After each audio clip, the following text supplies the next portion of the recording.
Jepak jagat wasisaning Bathara wayah Bathara jagat kula kadhawan sowan wonten negaring Mandaraka Rama Prabu menawi kepareng kawedharing kathah tumunten kababarna menika badhe ngrembak perkawis menapa nek kaya ngoten niku jenengan sampeyan terus ngendhak dhateng jiwaning Petruk rasah gumelan cangkem kowe manut karo Duryudana apa ora nek kula manut slamet uripmu yen kula mboten manut nggih iya sampeyan tau dimong Prabu Mandrapati bapak sampeyan tau dimong eyang sampeyan Prabu Mandrawanara tau dimong apa eyangku jenenge Mandrawanara apa udu dudu dudu ya wis aku ya meh ngawur lah sapa tenane ambuh aku ora ngerti lho maca buku ya Mandrawanara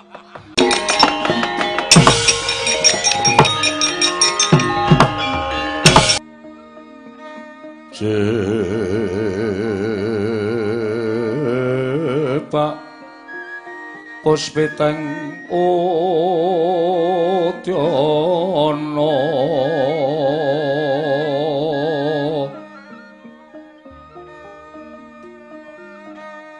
miang panjrah sarwa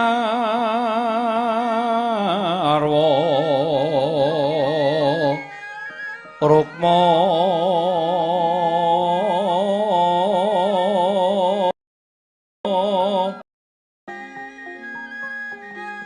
Raja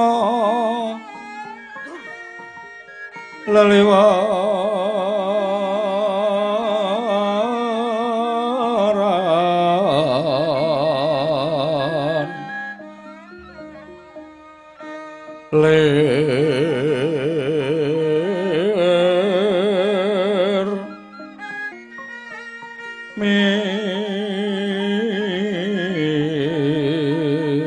ingin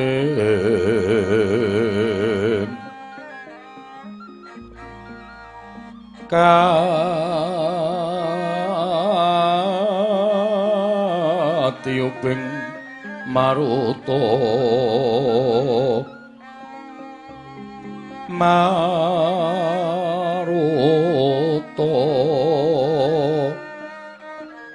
mando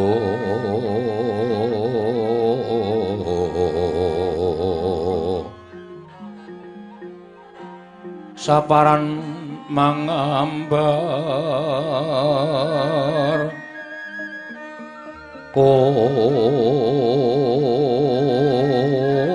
kongas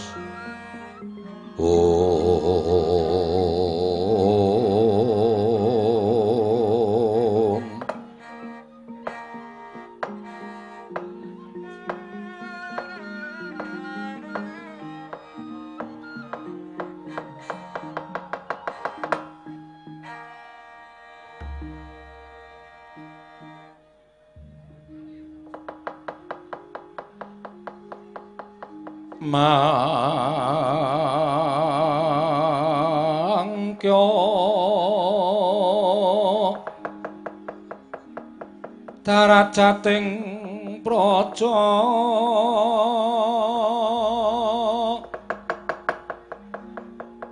kawuryan wursunya ruri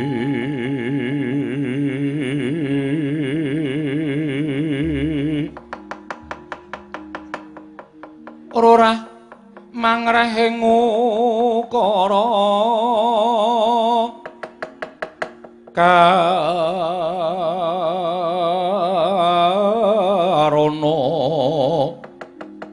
tanpa palupi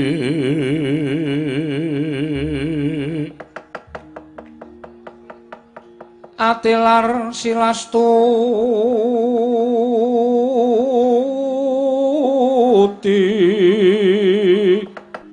sujana sarjana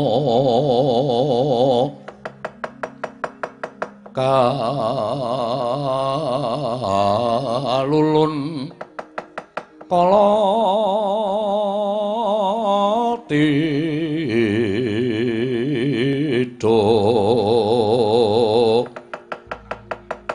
Tidem tandhaning mati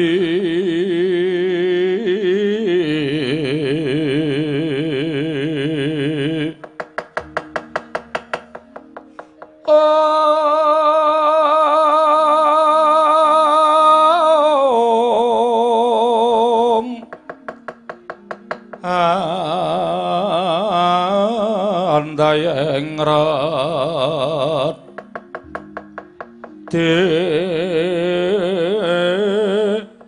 ning karoban robeto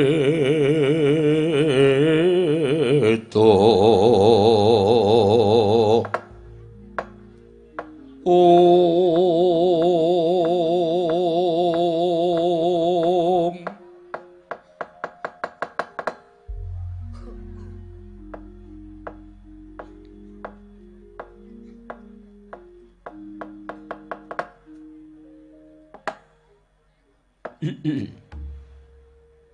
jagat wasisaning Ubathara wayah Bathara jagat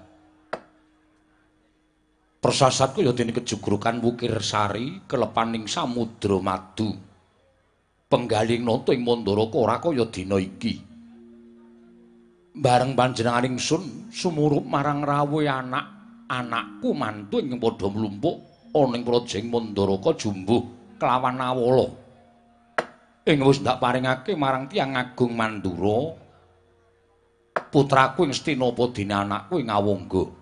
Nuwun sewu nggih. Sampun grinten kula tiyang sepuh dipun anggep kumalancang sarawuhipun anak kula ing Mandura, anak Prabu Baladewa ingkang rama ing Mandaraka ngaturaken pasegahan panakrami katur ngersanipun anak kula ing Mandura, anak Prabu Baladewa. Jagat wasisaning Ubathara. Nunamit pasang Kalimantabi tinebina ing gladoni dumawahing tawang tuwang. Rama Prabu. Wanter sabdanipun Rama Prabu ing Mandaraka tumrap ingkang putra ing Mandura pun Baladewa. Sampun kula tampi akarya bombong raos sing manah. Namung kepareng ingkang putra ing Mandura pun Baladewa ngaturaken sembah sumungkeming pangabekti kula kunjuk ngersanipun Rama Prabu ing Mandaraka. Rama Prabu Salyapati pengayoman kula ing Mandaraka Rama Prabu. Lah dalah iki. Kula tampi akarya bombong raos sing manahipun tiyang sepuh. Mboten langkung kasikecan anggenjengan kula nggangger.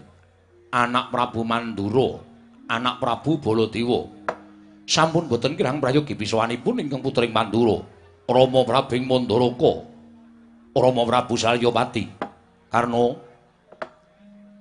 anakku lanang ing Awangga. Basukarna padha kanthi harja sapraptanira kulup Basusena.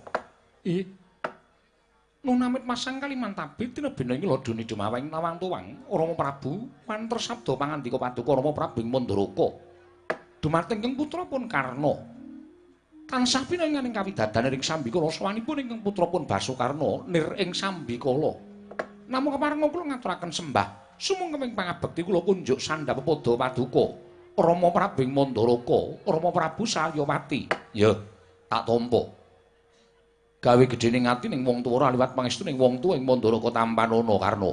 Lha pundi nggo jimat paripe dayana ing kasantosan. Paring pangestu paduka Rama Prabu mawahana kabagyaning gesang kula Rama. Prayoga nunggonmu lenggah ana ing datul ya projeng Mandaraka. Kawula non. Sampun boten kirang prayogi biswanipun ingkang putra pun Basukarna. Nuwun sewu nggih. Sampun dinten kula supe dhateng jengandika anak kula ing Ngastina. Namung semantena panjenengan menika ingkang tinemu taruna piyambak. Menawi wonten lepatipun ingkang rama ing Mandaraka kula nyuwun pangapunten. Nggih, anak Prabu Ngastina. Winantu ing karaharjan rawuhipun anak kula mantu ing Ngastina, anak Prabu Duryudana.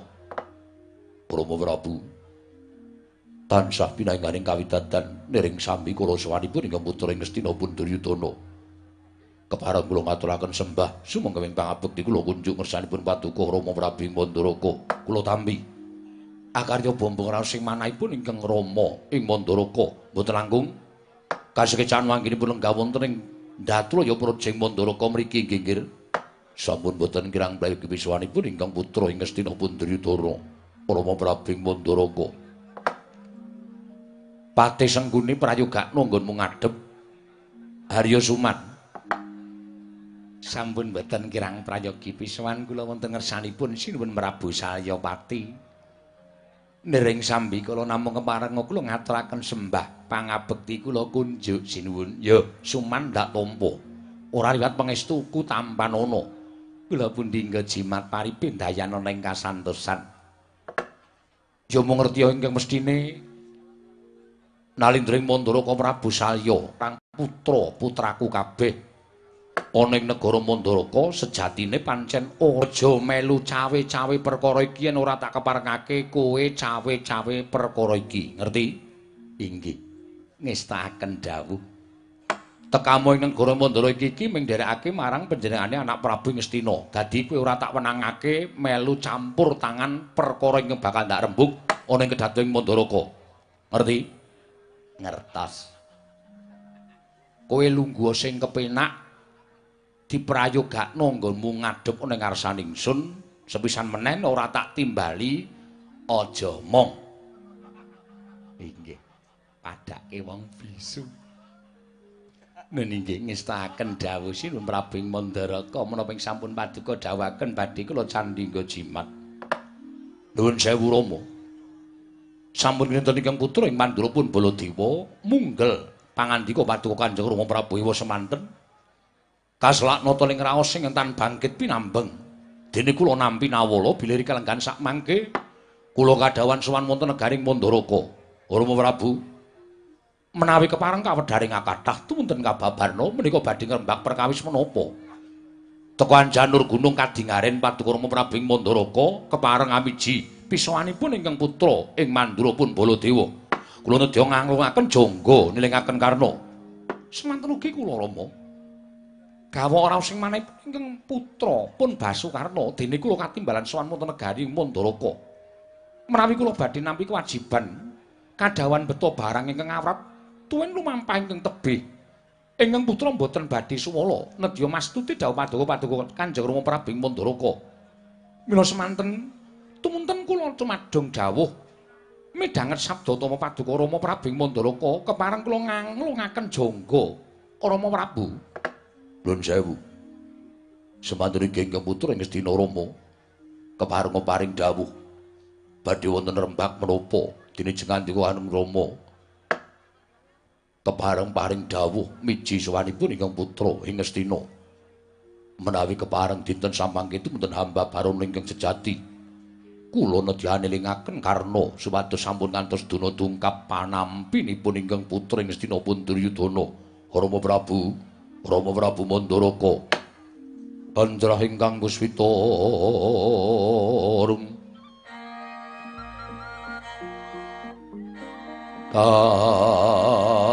kasilring samirana mrih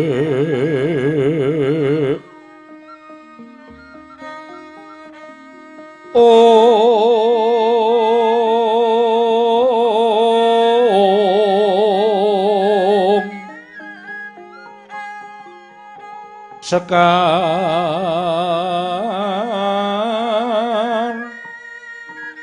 kadung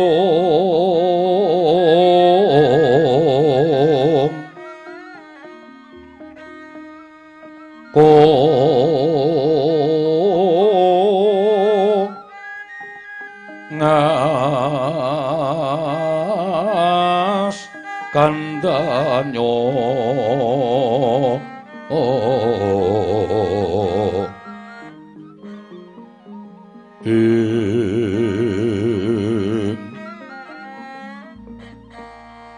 maweh raras renaning driya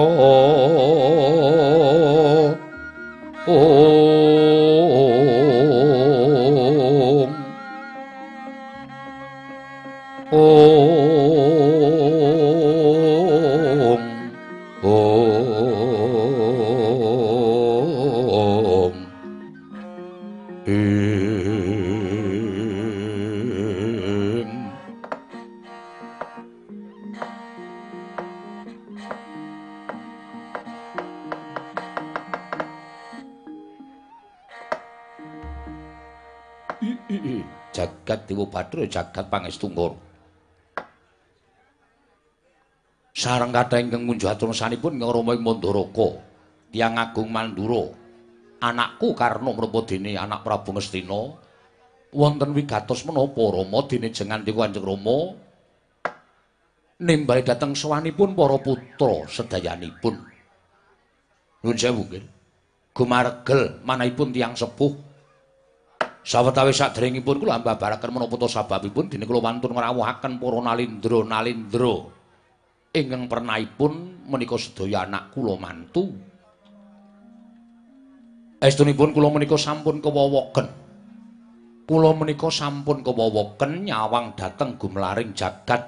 Kula menika sampun kewowoken nyumurupi dhateng soroting Sang Hyang Pratanggapati. Tuwin kula menika sampun keladuk anggen kula mukti ngawibawa Nyakrawati Mbau Denda. Tanganipun tiyang gesang menika namung werni 3, lair netepi kewajiban pungkasanipun badhe pinundhut dhateng panguwasaning dat kang Wurwengdat. Monggo kula menika sampun keladuk yuswa, kula menika sampun sepuh.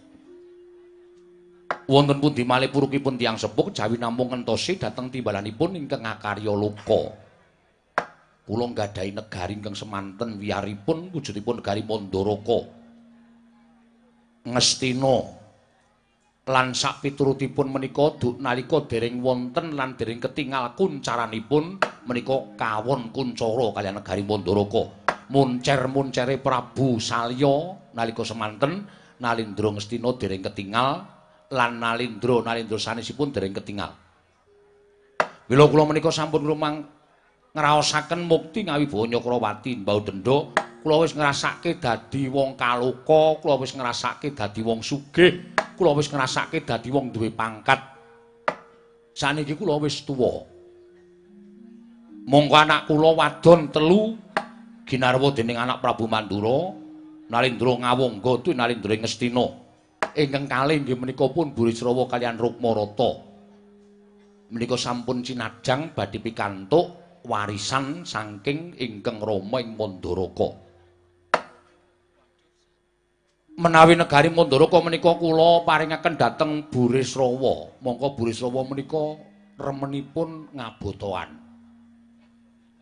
Keplek kecek, dadu, celiwik lan sapiturutipun menika kok mboten wonten jawi ning ditanggap karo anak kula Burisrawa. Mila menawi negari Mandaraka menika kula paringaken dhateng Burisrawa mesti entek. Mesti entek. Dipangan kucing kalih babi. Rukmarata menika anak kula nanging dereng pinter anggenipun ngasta bawat peperintah negari Mandaraka.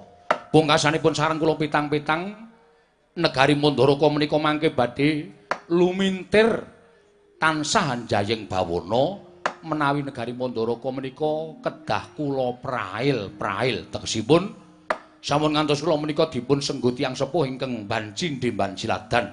Nek anak kula dhewe kula Bancindhe, nek anak kula mantu kula Banciladan. Menika sampun ngantos.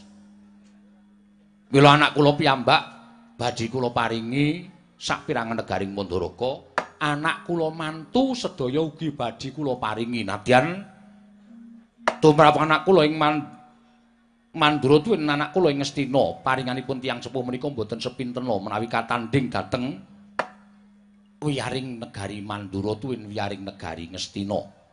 Iwa semanten menika tandha sih tresna wong tuwa dhateng anak. Mila Nuwun sewu, rawuhipun anak kula ing Mandura, anak Prabu Baladewa tuwin anak kula ing Ngastina, anak kula Prabu Duryudana menika istrinipun namung badhe kula kanthi kula ajab rembagan. Mandaraka menika badhe kula paringaken dhateng anak-anak kula sedayanipun klebet anak kula mantu.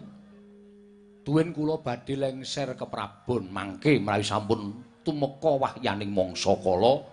Tumunten kula badhe manjing papan ingkang sepi Brahmana madeg pandhita. Mekaten nggih. Menggawe katosipun dene kula ngrawuhaken dhateng anak kula ing Mandura tuwin anak kula ing Ngastina, apa dene anakku ing Ngawangga. Mila dinten samangke sumangga pratilanipun tiyang sepuh kados mekaten menika tumrap panjenengan menika sampun prayogi menapa dereng.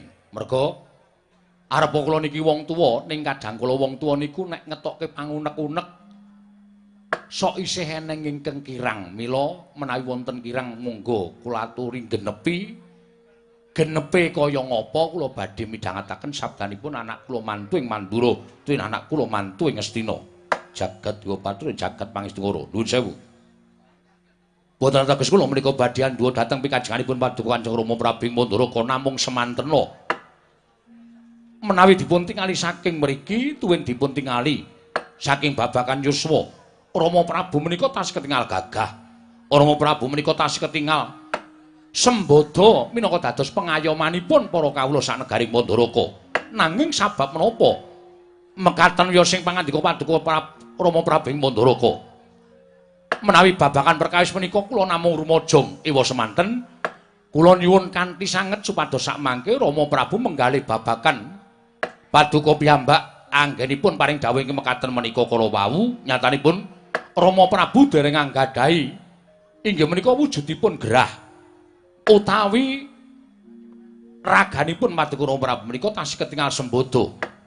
Prabu dados dawuhipun Koko Prabu ing Mandura kula rumajang Rama mugi mandhatosna ing pametang langkung riyin sampun ngantos kesesa sampun ngantos ngandika medharaken pangandika ing kados mekaten. Rama Prabu kedah imut panjenengan ingkang kedah momong dhateng Sata Kurawa miwahi ingkang putra ing Ngastina. Monggo benjang kula badhe napaki lelampahan ingkang ageng menapa Rama Prabu badhe mentala menawi paring dawuh ing mekaten. Nuwun sewu Rama. Mboten marep-arep pisan dhateng pangandikanipun kadang kula kekalih. Namung napa dipun ngendikaken Koko Prabu Mandura tuwin Yai Prabu Duryudana menika nyata leres bilih dereng wancinipun Paduka Rama Prabu paring dawuh ing mekaten. Kula sampun saged ngraita. Kula sampun saged ngraita bilih penggendanipun anak-anak kula menika namung kados mekaten menika. Nanging nuwun sewu lho nggih. Mboten ateges kula menika badhe duwa dhateng pikajengan Paduka anak kula ing Mandura tuwin anak kula ing Ngastina. Namung kula menika ngrumangsani nek wong urip ning alam padang menika wonten ingkang nitahaken. Wong gesang wonten ing alam padang menika wonten ingkang nitahaken inggih menika panguwasaning dat kang wurweng dat. Sing jeneng umur menika ora ngenteni tuwa, ora kok wujuding bocah nom.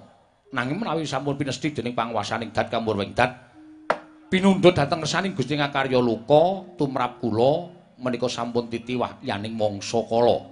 Mila sampun kantos sakmangke menawi sak wayah-wayah salya menika katimbalan sowan ngersaning Gusti, kula sampun lunas li dadi wong tuwa, tegese wis sandung perkara negara Mandaraka menika dhateng anak-anak kula sedayanipun. Mboten anak-anak kula piyambak, ning kuga klebu anak kula mantu sedaya sampun rata kula paringi bumi warisan tumrap negaring Mandaraka. Menika ingkang kula angkah lan menika ingkang kula gayuh. Aja nganti salya menika sowan ngersanipun Gusti tasih duwe piutang, mengko le nyaur ndak kangelan nggih. Anggen kula badhe nyaur nika mangke kangelan. Supados padhang marginipun ingkang Rama ing Mandaraka, kula suwun kanthi sanget anak kula ing Mandura anakku ing Mawangga menapa dene anak kula ing Ngastina kedah nampi perkawis menika. Rama Prabu. Upami mekaten mendanipun Paduka Rama Prabu, kula namung dederek lan kula ugi namung mastuti dhateng sabda utama Paduka. Kula boten badhe saged matur menapa-menapa. Menawi kula kados mekaten kula ugi saged nampi Rama, namung ing putra ing Awangga ugi semanten ugi mboten badhe saged matur menapa-menapa, namung jumurung kersa Paduka Rama Prabu ing Mandaraka. Anak kula ing Mandura, nuwun sewu Rama. Menawi bab perkawis menika kula nderek, namung menapa namung menika ingkang kedah nampi dhateng wujudipun inggih menika negari Mandaraka. Sabab nuwun sewu. Dedongengan sampun nanti kula tampi Rama Prabu menika nggadahi kadang. Rama Prabu menika nggadahi kadang. Atmajanipun Kanjeng Eyang Prabu Mandrapati menika wonten kalih. Inggih menika Raden Narasoma lan ing angka kalih inggih menika pun Dewi Madrim. Monggo nyatanipun Kanjeng Bibi Madrim ginarwa dening Prabu Pandhu sakmangke sampun surut wonten ing Kasedan Jati. Sasurutipun Kanjeng Bibi Madrim nggadahi putra kalih inggih menika pun Rayi Kura Nakula tuwin Sadewa. Nuwun sewu. Menapa Nakula Sadewa menika ugi boten saged anampi kamukten tuwin kabejan ingkang badhe paduka paringaken dhateng para putra-putra paduka menika. Rama Prabing Mandaraka, Rama Prabu Salyawati. Kagat risang kapirangu rangkul kinempit kembit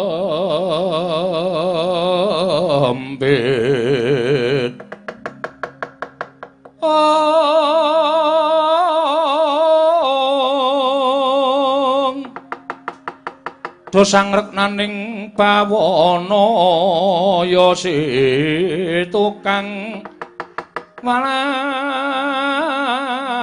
ati ya si tukang kutu kering ya si tukang sing jas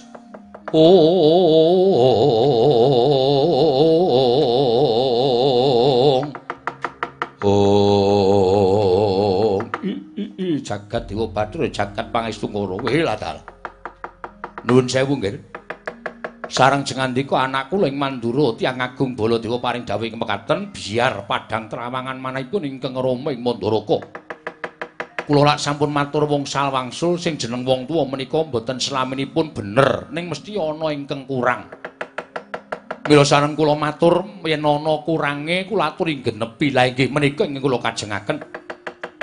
Jebul pinanggihipun kula menika tasih nggadahi turas ing mestinipun kedah nampi kamukten negari Mandaraka jumbuh kalian menapa sampun badhe dipun tampi dening anak-anak kula mantu sedayanipun. Menawi tetela mekaten sampun kula tetepaken. Bilih samangke boten namung anak Prabu Ngastina tiyang agung Mandura tuwin anak kula Karna ing Awangga ingkang badhe nampi saperangan negari Mandaraka. Namung ugi anak kula inggih menika pun Nakula Sedewa ugi badhe nampi saperangan negari Mandaraka. Amargi menika anakipun adhi kula Madrim. Monggo nyatanipun Madrim nalika semanten kuwataken jabang bayi tumunten seda kunduran sumusul dhateng Pupandu Dewanata. Menika ateges kula kedah ngemuti dhateng turasipun Madrim. Kedah ngemuti dhateng getih kula ingkang mapan wonten negari Ngamarta nggih kula ngaturaken panuwun ingkang tanpa pepindhan. Tiyang Agung Mandra sampun ngemutaken dhateng kelimputipun ingkang Rama ing Mandaraka. Nuwun sewu, Rama Prabu. Menawi perkawis menika menapa boten langkung prayogi menawi jengandika Rama Prabu boten perlu menggali babagan turasipun Kanjeng Bibi Madrim. Boten ngrembak perkawis turasipun Kanjeng Paman Prabu Pandhu Dewayana. Lho, kok ngaten?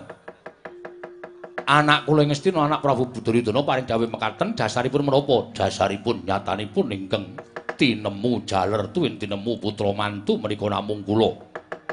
Bawa Prabu Mandura miwah Kakang Prabu Karna ing Awangga. Tur malih Kanjeng Bibi Madrim menika tinemu pawestri menika mboten gadahi hak warisan tumraping negari Mandaraka. Lan boten gadahi warisan tumraping Kanjeng Hyang Ngandrapati ingkang Rama Suwargi. Mila menawi Nakula Sedya menika badhe pikantuk saperangan kamukten negari Mandaraka, kula mboten mathuk, kula mboten cundhuk lan kula mboten rumajang, kula mboten cocok. Kula kok ngleresaken pangendikanipun anak Prabu Duryudana. Sengkuni, apa aku akon kowe omong? Mboten. Kowe menengo, ora sampe melu. Mergo aku wis ngerti, kowe iki nang di papan mesti gawe kisruh. Ora kok perkara jejeran wayang, pilihan presiden kowe gawe kisruh sengkuni tak kandhani. Mula kowe aja omong. Nggih. Ngestaken dawuh. Ora sandadak melu cawe-cawe perkara iki. Iki perkara kula warga. Menawi kados mekaten tumunten sak mangke kula badhe sinura ing jagat pinaya ing sesami sinengga kula wong tuwa ingkang ora iso adil. Kula kinten menapa ing sampun paduka badhe tindakaken boten maringi saperangan kamukten negari Mandaraka dhateng Nakula Sedya menika sampun sah. Sahipun mapan wonten pundi?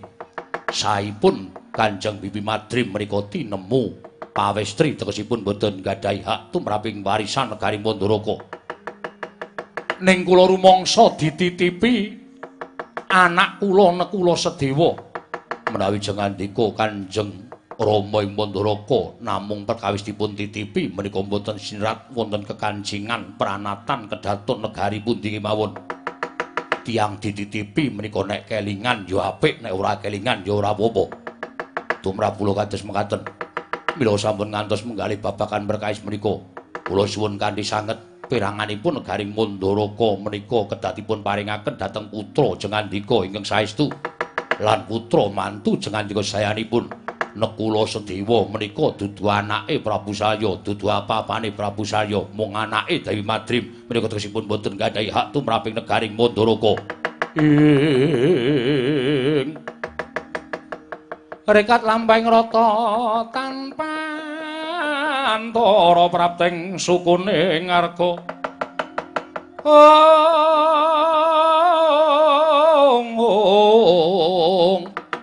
Iram kang tumingal dendeng saengga praja.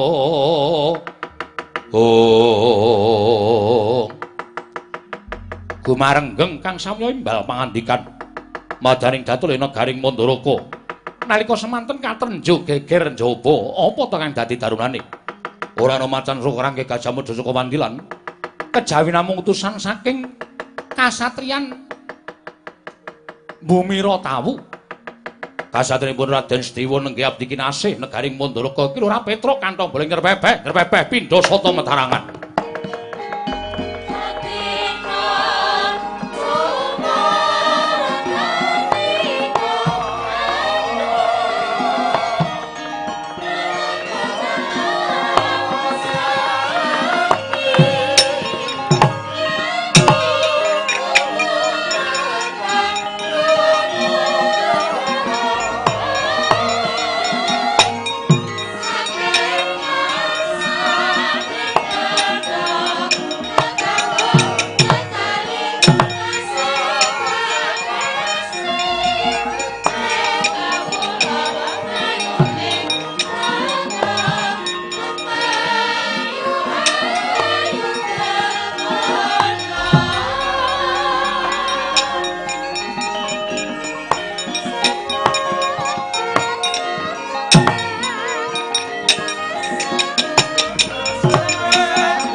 Mendhalon tata trapsilanira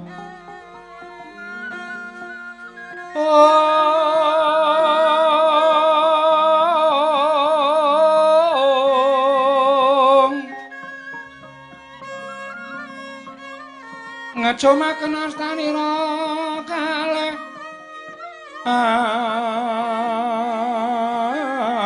astanira kalih pisan yen ngandika magawe obranta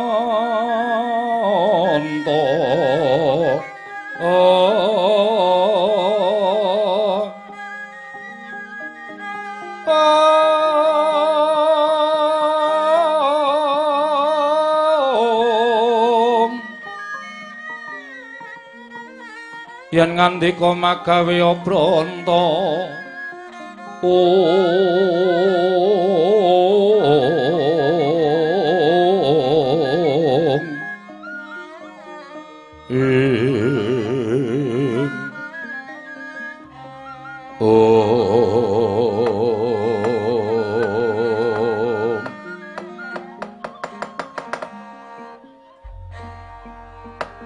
Wiladala gawe kaget geder kang padha samyang gantung sebo ndak griyenta ana paramuka ing nekane Garing Mandaraka jebul iki ora pangling iki rak pono kawinan anak-anakku Pandhawa Petruk Kanthong bala ingkang sowan Petruk padha kanthi Harja Sapraptamu pono kawan Petruk nun inggih tansah pinanganing kawidadan nering sambi kala sowan kula tebih saking Rubida kepareng kula ngaturaken sembah sumengkeming pangabekti kula kunjuk sinuwun ya Petruk ndak tampa liwat pangestu ning sun tampanana kula kundi nggo jimat paribeh ndayanana ing kasantosan ora kaya adat sabene lah kok dadi sowanmu nganti karo adimu Bagong lho napa nggih perasaan kula dhewe niku lah kuwi Bagong eneng mburimu wo kowe melu to Gong request e sapa request e para sing padha kepareng arep anu mresani iki wis SMS karo aku pokoke perdana setelah Ramadan Bagong kudu jedul aku ya maaf Truk, terkenal aku mbangane kowe. Gayamu ora. Ya wis ora apa-apa. Lah kok aku ora ngerti lemu menyang. Aku ngojek e. Oh. Ngojek to. Kleru dalane liwat kono jul kreteke pedhot. Oh. Dadak ngalang liwat desa-desa aku ya ora apa-apa. Mula kowe ora weruh aku. Bagong padha Harja Sapraptamu Bagong. Pangestunipun sinuwun Prabu. Sapa truk kuwi? Lho. Prabu Salya. Biasane mung nang Amarta apa nang Ngastina iki kok negara rada asing. Prabu Salyapati. Wis mati? Urung Prabu. Prabu Salyapati. Pangestunipun sinuwun Prabu Salyapati widada nering sambikala tansah pinanganing kawidadan kemareng kula ngaturaken sembah sumengkeming pangabekti kula kunjuk sinuwun. Ya Bagong tak tampa pangestuku tampanana. Kula pundhe nggo jimat paripin dayanana ing kasantosan. Paring pangestu paduka mawon kabagyaning gesang kula. Wiladal. Bagong iki rupane kaya ngono kok tata kramane jangkep. Giri lusi. Apa kuwi? Jalma tan kena kinira. Wong ki aja sok nyawang karo blegere, kadangkala blegere bagus tata krama nol. Blegere elek kaya ngene tata krama malah jangkep. Mula wong ki ora iso dititik sarana wadak. Weh, lah ngono ya, Gong. Prayogakno, Bagong. Sampun mboten kirang prayogi anggen kula ngabiyantunanipun Sun Prabu Salyapati. Sampun mboten kirang prayogi sinuwun. Petruk. Padha kanthi Harja Sapraptamu. Lho, sinuwun Ngastina? Ya, Petruk. Kok lenggah wonten mriki? Tinimbalan dening Kanjeng Rama Prabu ing Mandaraka. Kowe ladalah. Inggih, wilujeng sinuwun. Bekti kula kunjuk, ya tak tampa. Bagong padha kanthi Harja Sapraptamu. Lho. Sinuwun Ngastina? Iya, Bagong. Aku lenggah teng mriki. Tinimbalan Kanjeng Rama Prabu Mandaraga. Nering sambi kala sowan kula bekti kula kanja sinuwun. Ya tak tampa pangestu tampan ana. Kula pindho. Pundi? Pundi enggo jimat paripe dayana ing kasantosan. Nek omong ati-ati ndak kualik ora. Arang ya suwe ora mbagong e. Ramadan. Ha iya. Nutuk kowe, Gong. Piye to awake nganti kuru kaya ngene? Ya syukur alhamdulillah. Saya tuwa ki gedhe ngibadahe. Bener, kudu ngono. Wong to iki parane arep nendi ta? Nek uwah tuwa tebaske. Apa menungso ditebaske? Ha iya. Menungso ya mati nang kudu diokahi ibadahe. Ha iya. Syukur. Petro padha karo Raja Sapraptamu. Lho, isinuwun Mandura. Ya. Kowe lah kok sajake putra mantu lempak teng mriki? Iya, Petro. Syukur-syukur. Bekti kula kunjuk sinuwun. Ya, pangestuku tampan ana. Kula pun dinggo jimat. Bagong padha karo Raja Sapraptamu. Lho, sinuwun Mandura iki wis ket mau weruh kok dadak gaya. Men ketok kaya pripun ngono lho, sampean iku ya. Wis salaman barang kok nggih. Lah iya kok dadak muni lho sinuwun Mandura sinu dengkulmu mrocot ora. Bekti kula kunjuk sinuwun. Ya, tak tampa pangestuku tampan ana. Kula pundhi nggo jimat dayanana ing kasantosan. Petro padha kanthi Raja Sapraptamu. Lah ra tenan to. Putra mantu dikelumpuki kabeh, Gong. Heeh. Sinuwun ngawangga suwarane. Kresna. Udu. Sinuwun ngawangga. Lungono ta ora percaya? Kon ngendika meneh. Sinuwun ngawangga. Iya, Petro. Oh iya, Ding. Nek Sinuwun Darawati iki mesti nganggo Iwang Sukmana mangadirnu kowe. Heeh. Slamet tekamu, Petro. Niring sambikala bekti kula kunjuk. Iya, pangestuku tampan ana, Petro. Lho nggih. Bagong padha kanthi Harja. Niring sambikala sowan kula sinuwun ngawangga bekti kula kunjuk. Pangestuku tampan ana. Lho nggih sanget anggen kawin dadosaken jimat paripe. Petro padha kanthi Harja Sapraptamu, Petro. Ndara Patih Sengkuni. Iya, Petro. Bekti kula nggih Ndara Patih. Iya. Pangestuku tampan ana. Nggih, Bagong padha slamet. Bagong padha slamet kowe, Gong. Bagong padha Harja. Gong, kowe iki dibagekke Ropatih kok. Derajatmu ki mung kawula bae Ropatih ora semaur. Aku lagi sengit karo Sengkuni. Ah ngopo? Wis ta ora perkara ngopo ta ngopo ora aja takon ndak nganti kok esmosiku meledak. Aku pone karo Sengkuni lagi sengit aku. Oh iya. Lah witekno ngopo kok sengit karo aku? Apa aku salah karo kowe? Apa aku luput karo kowe? Pikiran dhewe. Aja takon aku. Aku mbagekke karo kowe iki isih ning wulan sing apik. Yen ana luputku njaluk ngapura. Padha-padha. Nek njuk dite. Sengit kok gelem njaluk dhuwit. Aku ki mbok, Truk. Karo sing tak sengiti barang tegel njaluk aku. Ayo kuwi jenenge ngalup, ngawur jenenge. Heeh. Sing penting pendapatan. Petruk kantong bolong wonten dawuh sinuwun. Gawe kaget pratamu ning negoring Pandharaka. Nggih. Ana wigati apa, Petruk? Apa diutus dening anak-anakku Pandhawa? Apa pancen saka karepmu dhewe lho apa diutus dening bapakmu Semar? Lah niki ngeten. Kula sawetawis tak matur sanipun Sinuwun Prabu Salyapati sampun ngantos mangke klenta-klentu. Iya. Sowan kula menika mboten saking pikajengan kula piyambak menika mboten.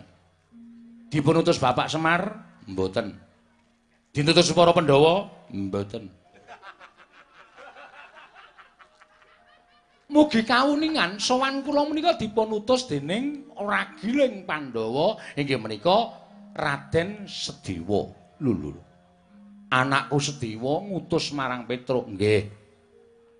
Wong kula ya ora kanyono-nyono. Wonten nawala tiba wonten ing Karang Tumaritis. Sareng kula buka nawala menika tapastanipun Ndara Sedewa. Surasanipun Petruk katimbalan sowan wonten kasatriyan Ngendi mau, Gong? Modar kowe. Tenan Bumira Tawu. Ah, Bumira Tawu. Supados sowan dhateng kasatriyan Bumira Tawu. Sareng kula sowan kula menika dipun dhawuhi dening Sundara Sedewa, Petruk kowe tak kongkon. Gandenge aku krungu kabar yen to Kanjeng Prabu Salya ing Mandaraka nimbali kabeh para putra mantu. Mula kowe sowana mrana nanjihna apa to sababe putra mantu katimbalan kabeh kok aku ora katimbalan. Monggo aku ki dadi wong lula, Truk. Wit biyen tekan saiki Kanjeng Ibu nglairake aku karo Kakang Mas Nekula seda kunduran bareng karo binanjuting Kanjeng Rama Prabu Pandhu Dewayana munggah ning Kasedan Jati. Seka bayi tekan seprene iki aku ora entuk pengayomaning sapa-sapa sing tak anggep wong tuwa ki ning Kanjeng Prabu Mandaraka.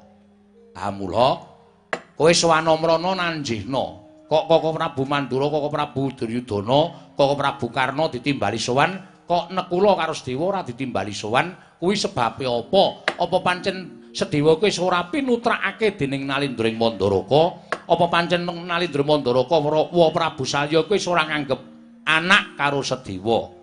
Ngaten niku. Kula niku ngrungu ngendikane Ndara Sedewa kaya ngoten niku, wah teng ati larane ra jamak-jamak. Aku kula kelingan Ndara Sedewa, Ndara Nekula niku dilairake kalih Dewi Madrim Procot ngerti Padanggawa ibune seda kunduran. Soale ora diparkiri terus. Piye to maksudmu piye to? Ana kunduran apa ya mbokne? Ora ana wong tak plathok sirahe. Seda kunduran ki nglairke terus seda kuwi seda kunduran truk ngundurin dasmu kuwi apa piye? Ora emosi. Ana ya ora ngerti kok. Aku ki nek ora ngerti ki ya digenake senengane dindas-daske kok. Ya ora usah nesu kok. Mulai aku, Mulia. Wong aku ya ora ngejak kowe kok. ya wis nang kene wae. Tak kuat-kuatke nang kene. Seda kunduran, ngoten. Kula niku ngrantes ati kula.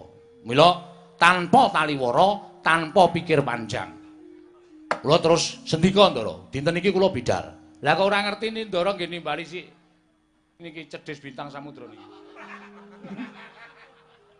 Dijawis supaya ngetutke Petruk. Ayo wis piye? Lah mila dinten mangke kula nyuwun dawuh malah kepasang Yogya Katujinginu mriki nembe pepanggihan para putra mantu paduka Sinuwun Mandaraka sak mangke keparenga paring dawuh wonten pirembagan menapa. Petruk, wonten dawuh. Ora bakal ndak tutup-tutupi jeraku isih duwe rasa yen to aku ki wong tuwaning Sedewa.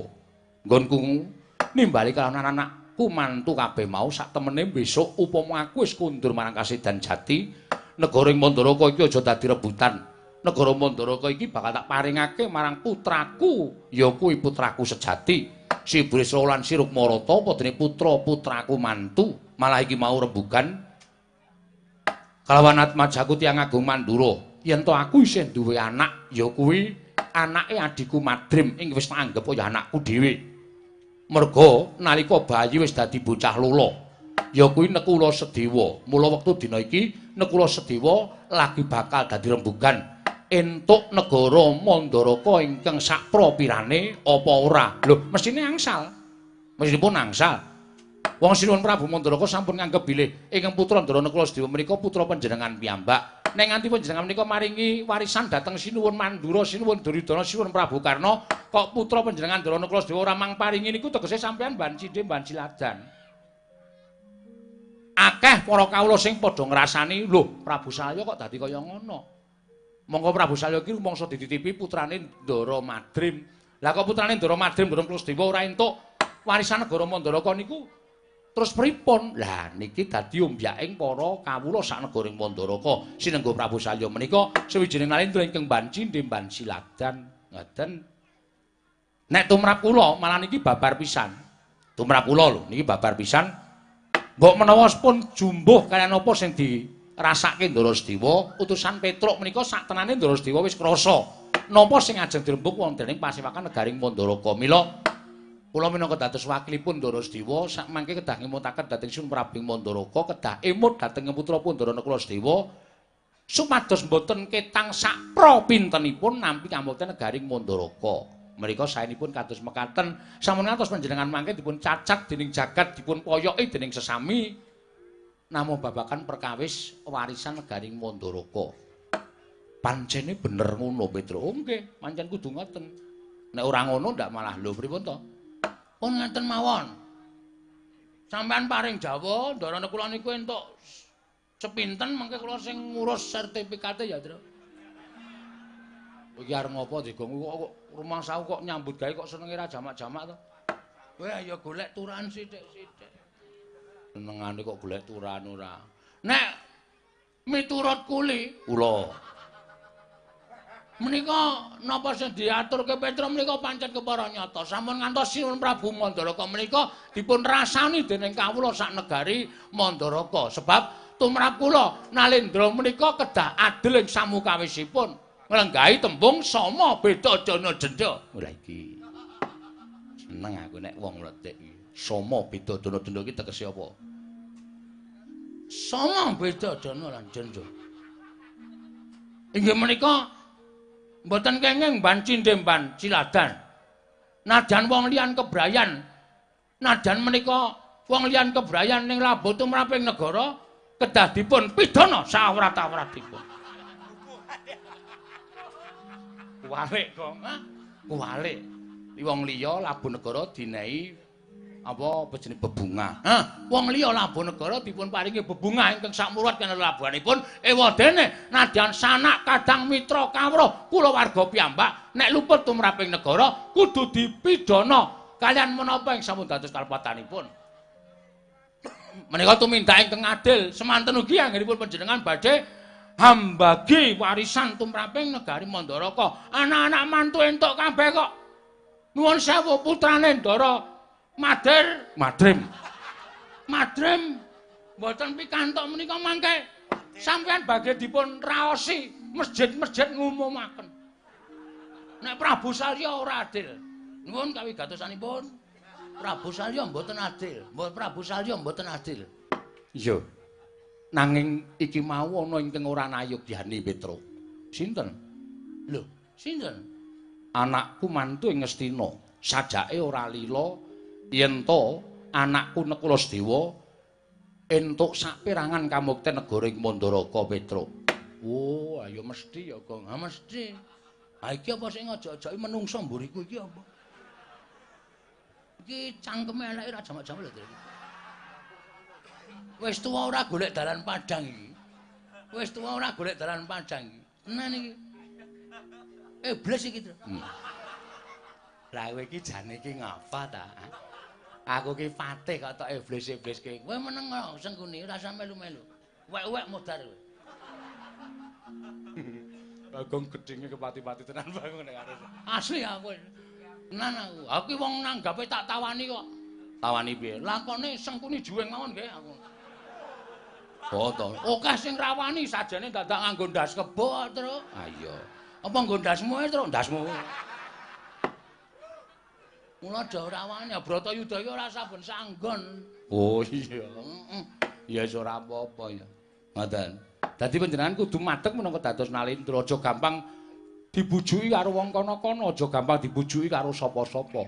Panjenengan netepaken menika, ya niki sing kudu kelakon. Panjenengan netepaken menika, ya niki sing kudu kelakon. Sabda Brahmana Raja, sabda pangandikon Brahmana Pendhita Raja wis ngarani sabdaning Brahmana ratu kaya Wikresna tumaming drancang tan karo lumebek ora kena blendra-blendir kaya banyu tumumpang godhong senthe. Sang Nalendra Mandaraka wis netepake Ndara Nekulasdewa pikantuk saperangan negari Mandaraka. Niku kudu lumaku, aja gampang dienggokake karo wong kana-kana. Ing sejatine dasare mung ora seneng karo Ndara Nekula lan Ndara Sedewa.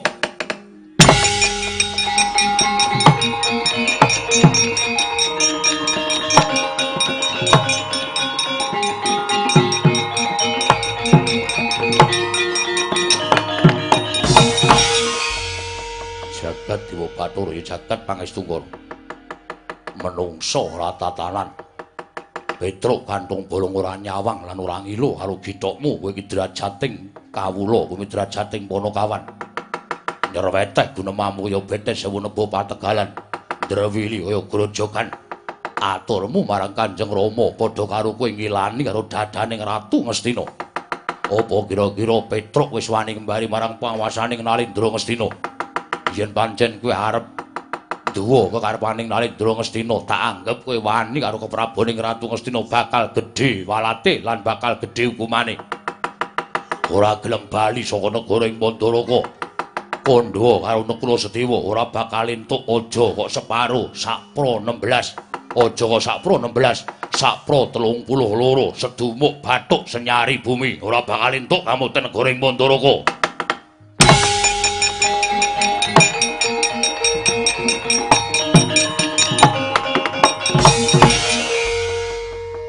Ana masalah, Pak Tru? Ana. Kowe iki mau kira rungokke apa? Genah wis gayeng kaya ngene kok ana masalah. Aku makler.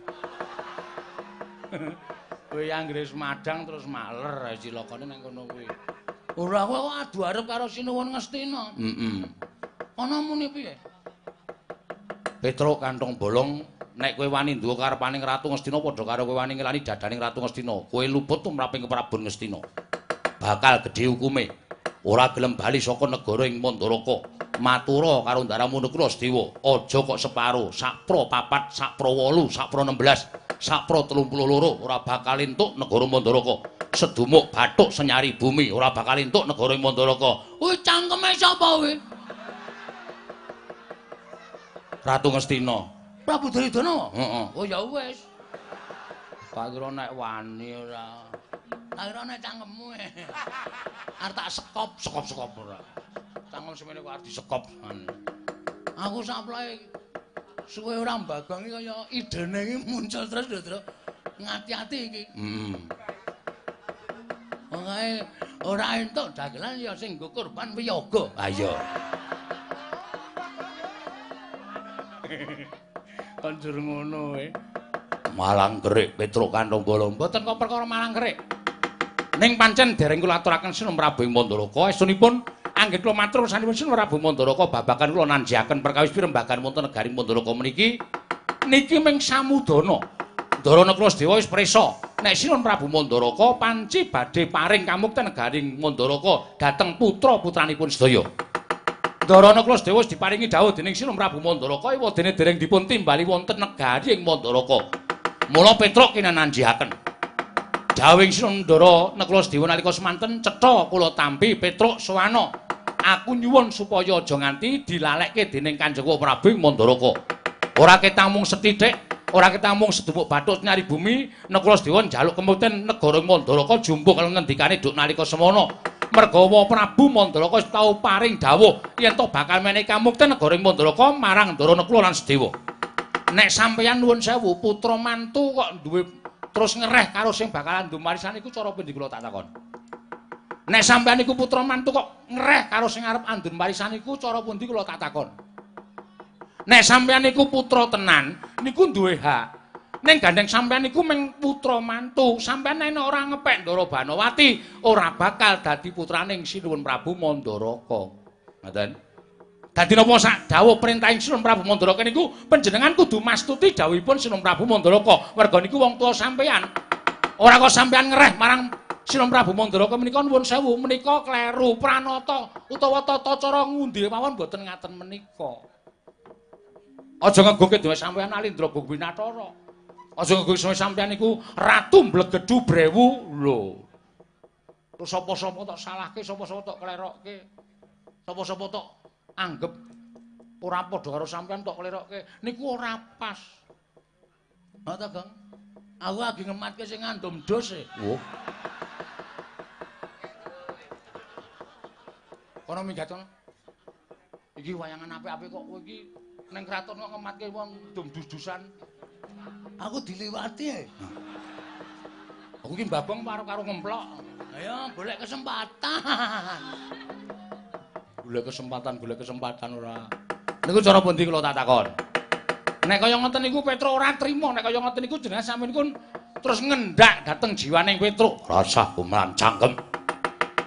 Kowe manut karo Duryudana apa ora? Nek kula manut, Slamet uripmu. yen kula mboten manut, Duryudana sowan ning Mandaraka nggawa Kurawa sing lar sepapan. yen ora manut karo Duryudana, apa kelakon batange Petruk direncak dening para Sata Kurawa. Weh, adalah sampean kok nantang karo Petruk perang karo Kurawa niku mboten wing sepisan iki. Petruk perang karo Kurawa niku wis bola-bali. Enteng pundi pampane wong neter kadedayan. Nek ora entuk keterangan Sun Prabu Mandaraka, taunana windanana. Ndara Nekula Dewa le dawuh kali kula aja bali nek ora entuk keterangan ing Sun Prabu Mandaraka Petruk.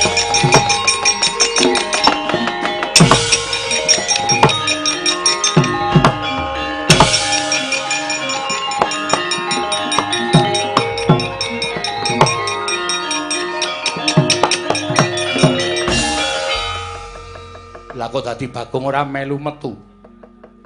Lho santai kok. Kowe kok ora metu? Metu kok dipeksa. Metu ya ben metu karepe dhewe. Metu nek dipeksa itu adalah melanggar hak manusia. Ya, terus arep ngopo? Kula gumun lho. Gumun piye? Kula niki mengajeng nanjeke kahanane Panakawan. Nggih to? Panakawan niku dijawuhi mrika, ya mrika, jawuhi mriki, ya mriki. Mongko janjane Panakawan nek dijawuhi niku ora kok mung totoh bondo, ning totoh nyawa, netepi ngrungkepi kewajibane minangka dadi Panakawan. Kaya sagedhagan iki. Kula mbiyen meh mawon mati. Merga mungsuh anak-anak Pandhawa. Dek kapan? Dek lakon Semar Bangun Kayangan. Niku ya ora ana sing belani Bagong. Nggih to? Ora. Kula tau meh mati mungsuh Prabu Kresna. Jaman lakon apa? Jaman lakon Semar Bangun Kayangan. Lho, Semar Bangun Kayangan iki ana pira? Werna-werna nek kula. Dadi sampeyan ampun kaget. Kula ya ora ana sing belani. Saniki Petruk niku le momong sapa-sapa sirah dienggo sikil, sikil dienggo bokong. Blas ora ngarepake apa-apa. Ora ngarepake sesulih apa-apa. Petruk ya ora tau njaluk undakan bayar. Petruk niku nampa? Apa anane? Petruk niku abdi sing nyenengake. Ora do njaluk undakan bayar. Ming cangkeme gedumel. Niku biasa nek Petruk niku. Mboten sah dirungokke ora masalah. Dianggep Petruk ora krungu. Ngoten. Petruk ngomong sampean ya tahu. Bapak sampean Prabu Mandrapati ya tahu dimong. Nggih ta? Lho, kowe malah ngerti ro bapakku. Lho, Bagong ki umure berabad-abad Sal. Lho. Anu sinuwun. Waduh kleru nang angkringan aku. Nek jagongan kaya santai kae, iki rasane kaya ning angkringan. Karo ratu sak penake dhewe. Sing muni Bagong dadi sing gedhe palimarmaning Sun. Ngoten nggih. Iya. Sampeyan tau dimong, Prabu Mandrapati bapak sampeyan tau dimong. Eyang sampeyan Prabu Mandrawanara tau dimong.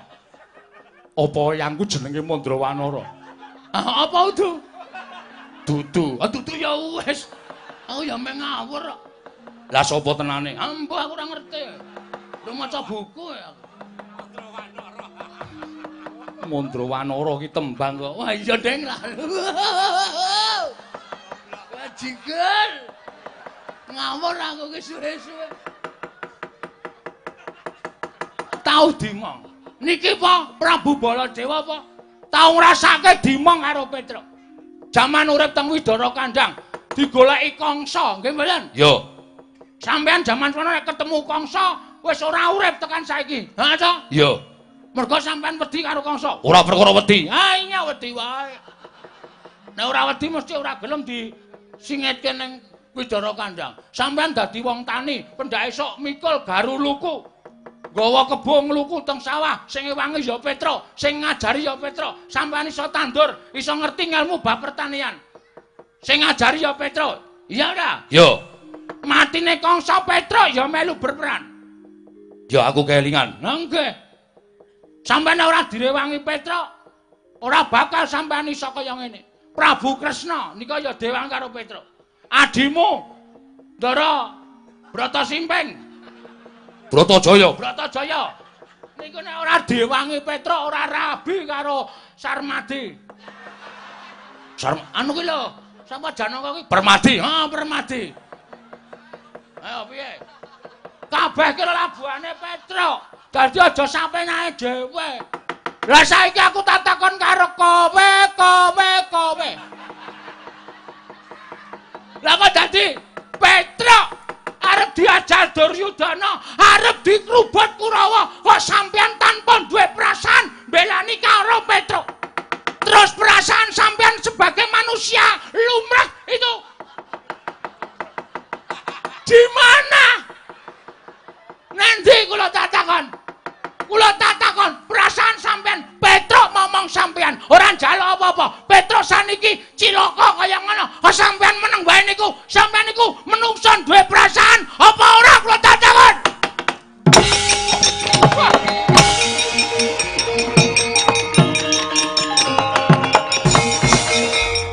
Wila Bagong kok malah gawe geger ben.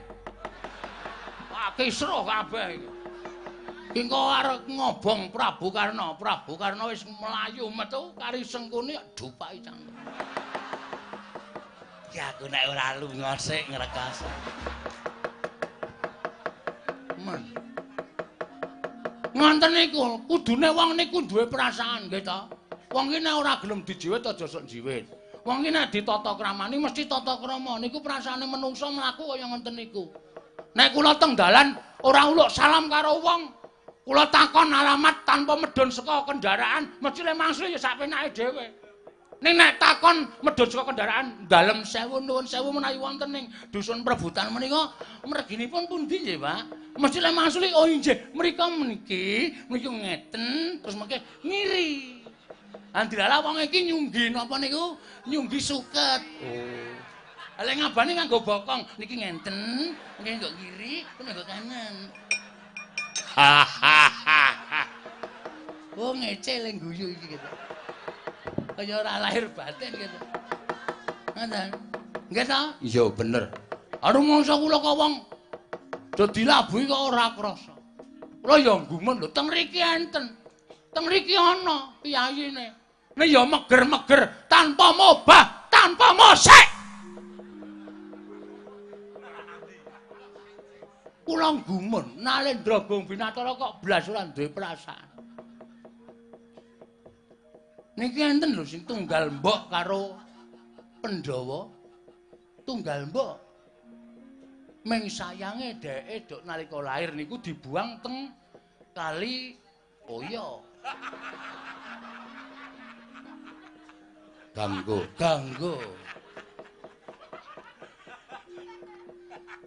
Terus Kali ditemu Adipati Adirata lan Patih Adirai. Mbanada diupakara dijenengi Suryatmaja. Niku jane padha karo Pandhawa. Tenan niku kula mboten garah.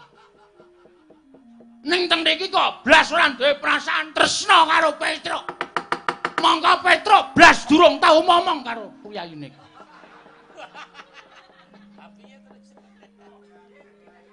Terus duh wis kleru leh ku omong. Ku omong wis kuwalik dhisik. Ha piye nek omongan kuwalik ra iso dikapak-kapakke. Nek wong kuwalik ora masalah. Iki kuwalik ben. Mesti nekat wae. Ngonten mawon nggih sinuwun. Kula nyuwun pamit medal Jawi. Oh sik critamu terusno sik empun tek. Empun telas.